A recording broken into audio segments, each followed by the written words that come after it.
Assalamualaikum warahmatullahi wabarakatuh. Perkenalkan, nama saya Nugroho Febrianto. Di sini saya akan menyampaikan tentang revisi dari skripsi saya yang berjudul Deteksi Kerusakan dan Kelayakan Ban Mobil berdasarkan ekstraksi tekstur menggunakan Grey Level Coherence Matrix dengan metode jaringan syaraf tiruan. Untuk revisi saya pada skripsi saya ini, yang pertama yaitu revisi dari penguji 1 Pak Ridwan Rismanto dan penguji 2 Pak Prima. Untuk poin dari revisi dari Pak Ridwan, yang pertama yaitu source code tidak perlu ditampilkan terlalu banyak, diganti dengan pseudocode atau flowchart atau penyajian algoritma yang lain, terutama untuk proses breakthrough-nya. Saya sudah melakukan revisi pada poin yang pertama, yaitu pada laporan subbab 5.3 implementasi source code pada halaman 53 sampai 71. Kemudian yang kedua, laporan pada subbab 4.3.4 flowchart proses backpropagation halaman 41. Kemudian laporan subbab 3.4.2 tahap proses backpropagation halaman 27 sampai 31. Dan berikut bukti dari revisi poin yang pertama pada subbab 5.3. Saya menampilkan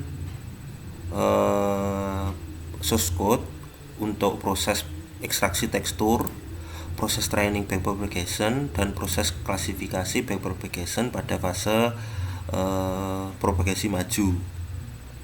Kemudian untuk yang kedua yaitu pada subbab 4.3.4 flowchart proses backpropagation. Saya sudah menambahkan flowchart backpropagation, di mana flowchart ini seperti ini. Yang pertama yaitu inisiasi bobot, bias dan parameter backpro, kemudian pembacaan epoch yang pertama, kemudian menghitung nilai output pada hidden dan output layer, kemudian menghitung nilai error pada fase back propagasi atau propagasi mundur, kemudian menghitung nilai perubahan bobot dan bias, kemudian melakukan pengecekan apakah masih ada epoch.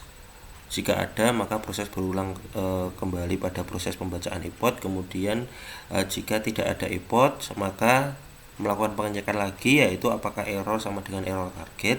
Jika iya, maka proses backpropagation selesai. Jika tidak, proses kembali pada pembacaan epoch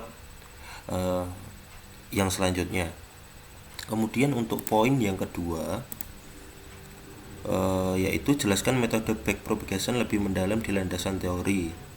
Saya sudah menambahkan penjelasan lebih detail pada bab 2 landasan teori, di mana backpropagation ini saya menambahkan subbab lagi, yaitu subbab yang pertama yaitu subbab fase backpropagasi, di mana pada subbab ini saya menjelaskan tentang fase yang terdapat pada metode backpropagation.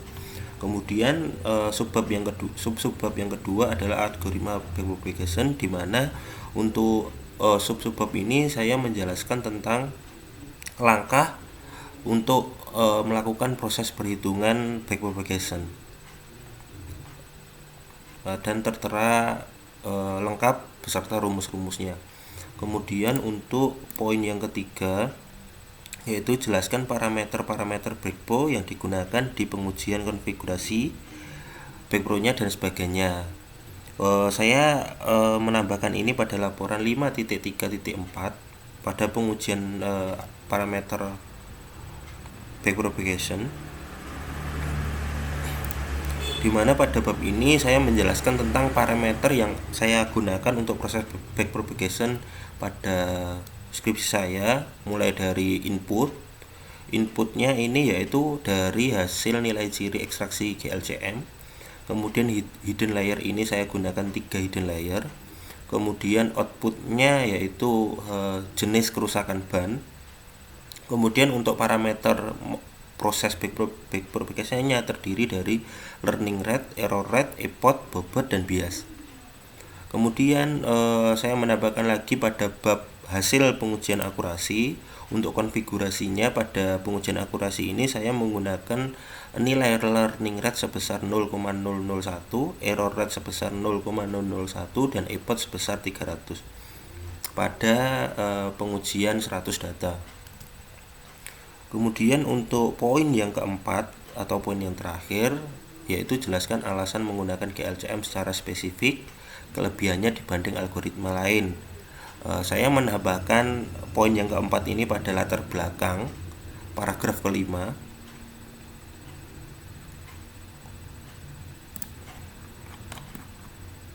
Latar belakang paragraf kelima pada kalimat data dari citra permukaan tersebut akan diolah untuk mendapatkan teksturnya menggunakan GLCM untuk mendapatkan nilai ciri tekstur dari jenis kerusakan apa yang ada pada ban mobil tersebut. Untuk alasan kenapa saya pakai backpropagation, saya meletakkan itu pada bab 2 landasan teori pada subbab 2.4 Gray Level Coherence Matrix dengan keunggulan metode ini yaitu karena metode ini menghasilkan nilai ciri tekstur yang terdiri dari lebih dari satu nilai ciri.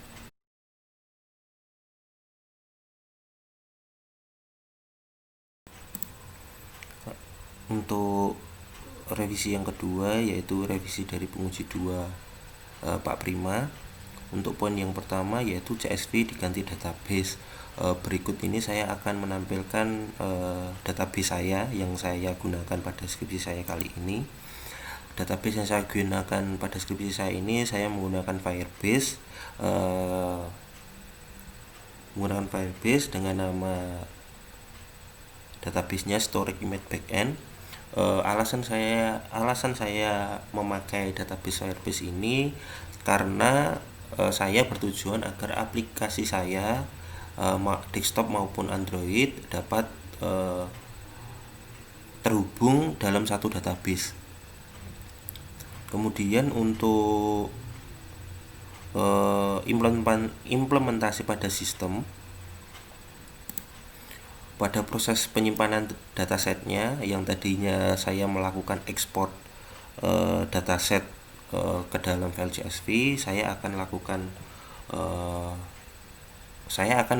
sudah mengganti proses tersebut dengan memasukkan data hasil ekstraksi tekstur pada dataset ke dalam database. Di sini saya sudah melakukan proses ekstraksi tekstur GLCM. Kemudian hasil dari ekstraksi ini saya akan masukkan ke dalam database Firebase. Kemudian untuk melihat apakah data yang saya yang saya simpan di database ini masuk ke dalam database atau tidak, saya akan membuka dataset. Kemudian pada baris ke-92 data yang sudah saya masukkan berhasil masuk.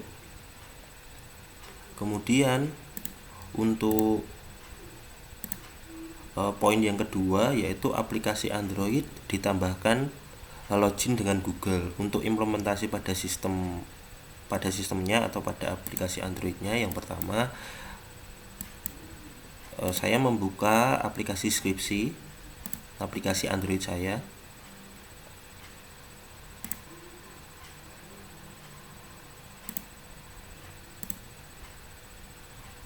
Kemudian untuk tampilan yang pertama adalah tampilan splash screen. Di bawah ada menu untuk masuk dalam aplikasi. Kemudian akan muncul tampilan pop up untuk memilih akun agar terkait dengan aplikasi.